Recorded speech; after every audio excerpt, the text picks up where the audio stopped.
आज इस वीडियो में हम दो अहम तरीन खबरों पर बात करने वाले हैं।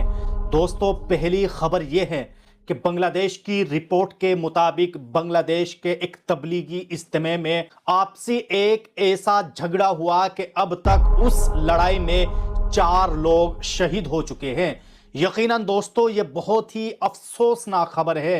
दोस्तों, एक ऐसी जमात जो अल्लाह की तरफ दावत और इस्लाह उम्मत का अलम लेकर वजूद में आई थी, और जिस जमात के बारे में यह तसव्वुर आम था कि इनको जमीन के नीचे और आसमान के ऊपर से ही मतलब होता है, और जिस जमात के अफराद ने वाकई बेनजीर जानी माली कुर्बानियां पेश की थी, और जिसके बानियान और सल्फ ने पूरी दुनिया में मुजाहिदात और कुर्बानी और इखलास की नाकाबिले यकीन तारीख रकम की थी, आज उसी जमात के लोग आपस में लड़ रहे हैं और अब तक उनकी लड़ाई में 4 अफराद शहीद हो चुके हैं। दोस्तों, आखिरकार बांग्लादेश के तबलीगी इज्तिमा में ये 4 अफराद क्यों शहीद हुए और लड़ाई होने की क्या वजह बनी, हम आपको इस वीडियो के आखिर में पूरी तफसील से बताएंगे। लेकिन दोस्तों, उससे पहले हम जनाब असदुद्दीन ओवैसी ने कल दिल्ली के मुस्तफाबाद में मुसलमानों के बीच आकर मुसलमानों को बड़े बड़े खतरात से बाखबर किया है।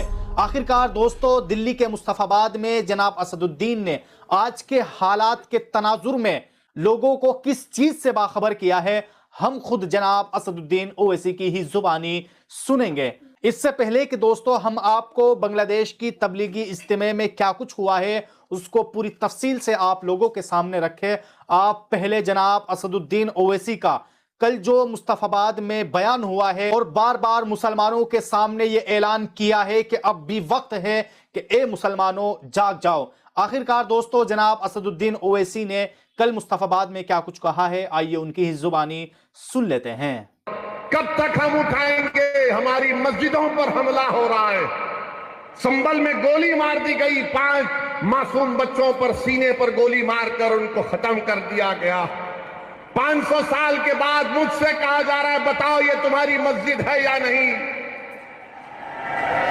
800 साल के बाद कहा जा रहा है कि ख्वाजा अजमेरी की दरगाह है नहीं, तुम बताओ। मेरे भाई याद रखो, तुम जिस पर भरोसा कर कर टेका लगा कर बैठे हो ना, वो जानते हैं कि इसी तरह की बातें अगर कोई करता रहेगा हम डर कर उनको वोट देंगे। अरे मैं तुमसे कह रहा हूं, अगर आप उठेंगे, नौजवानों याद रखो ये तुम्हारी लड़ाई हम लड़ रहे हैं। मेरी जिंदगी का चिराग कब खत्म हो जाए वो अल्लाह जानता है, मगर मुस्तकबिल तो तुम्हारा है। अगर आज तुम उठकर मुत्तहिदा अपने वोट का इस्तेमाल करोगे तो कोई तुमको डरा नहीं सकता। तुम डरते हो तो इसलिए डराया जा रहा है। जिस दिन तुम नहीं डरने का ऐलान करोगे, और नहीं डरना सिर्फ जबान से नहीं डरना जब तुम कहते हो कि मैं किसी बाप से नहीं डरता, मैं किसी माइकल लाल से नहीं डरता, मैं किसी मोदी से नहीं डरता, मैं किसी केजरीवाल से नहीं डरता, उसको अमली जामेनामा कैसे पहनाएंगे? सिर्फ नारा लगाने से तुम खुश हो जाओगे नहीं, तुमको जाकर अपने वोट का सही इस्तेमाल करना पड़ेगा। और सही इस्तेमाल मुस्तफाबाद में पतंग के निशान पर ताहिर हुसैन के लिए, उन तमाम मजलूमीन के लिए, इस विधानसभा के विकास के लिए आपको अपने वोट का इस्तेमाल करना पड़ेगा। इस डर को निकालो अपने दिमागों से। तुम कब तक और हम कब तक डरते डरते जिंदगी गुजारेंगे? एक बार इस डर को निकालो। इस दिल्ली के विधानसभा में आप अपने इत्तेहाद की निशानी के तौर पर मजलिस के नुमाइंदों को कामयाब करो।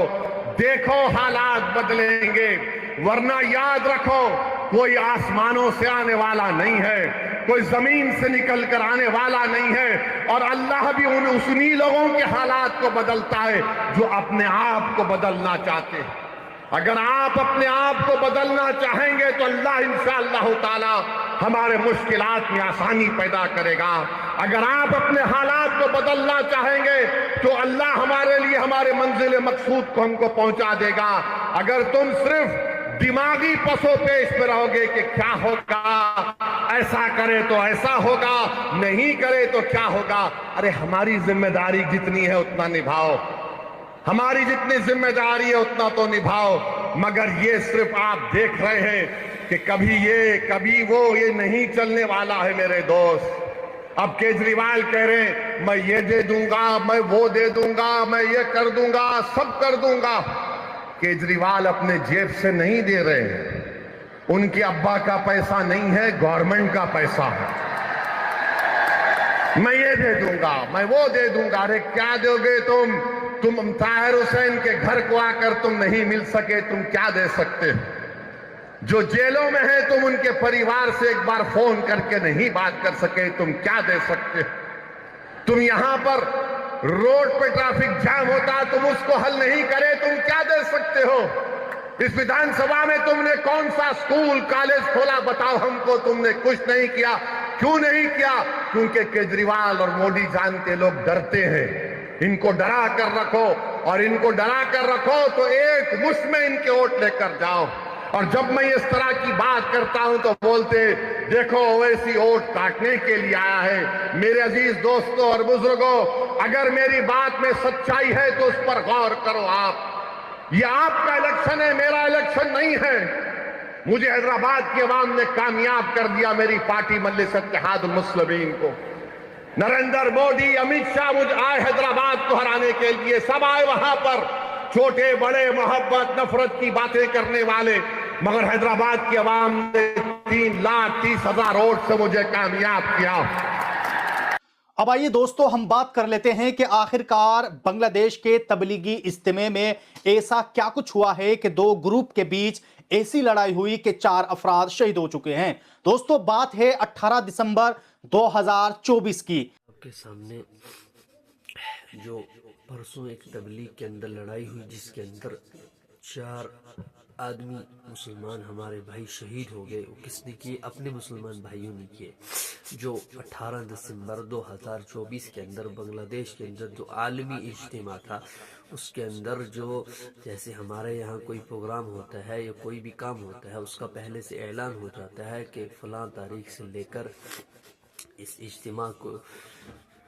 इज्तिमा को कायम किया है ताकि हमारी इस्लाह हो सके और हम दुनिया के अंदर जो ये तबलीग का काम कर रहे हैं ये कैसे आगे बढ़े, इसके अंदर कैसे तरक्की हो और हमारे जो मुसलमान भाई या गैरों तक ये बात पहुँचे कि ताकि वो इस्लाम की तरफ लौटे।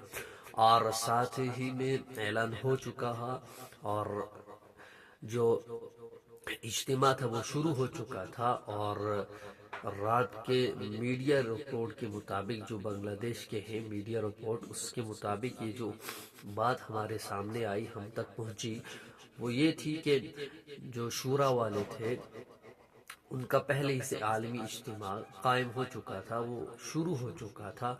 और रात के 3 बजे से जो सादी वाले हैं और उन्होंने अपने दूसरी जो पार्टी है जो शूरा वाले हैं उनके ऊपर अटैक कर दिया और ग्राउंड के बाहर भी और इर्द गिर्द भी बहुत सारे हमला हुआ और हमले की वजह से अपने मुसलमान भाई शहीद हो गए। देखो, चाहे शूरा वाले हों, सादी वाले हों, दोनों तबलीग कर रहे हैं। दोनों का मकसद ये है कि हम अल्लाह की तरफ बुलाएं, अल्लाह का दीन फैलाएं, अल्लाह के नबी की बात आगे तक पहुंचाएं। तो जो मकसद एक है तो झगड़ा किस बात का है? और बहुत अफसोस होता है कि जब एक मुसलमान भाई दूसरे मुसलमान भाई पर अटैक करके मार देता है तो दूसरों तक ये कैसे पहुंचेगा, ये क्या पैगाम पहुंचेगा कि जब भाई ये एक का काम भी यही है, दूसरे का काम भी यही है और फिर ये एक दूसरे को मारते हैं। तो अफसोस है, हमें ऐसा नहीं करना चाहिए, बल्कि मिलजुल कर काम करना चाहिए, एक दूसरे के मशवरे के अंदर रह कर काम करना चाहिए और हमें ऐसी बातों से बचना चाहिए।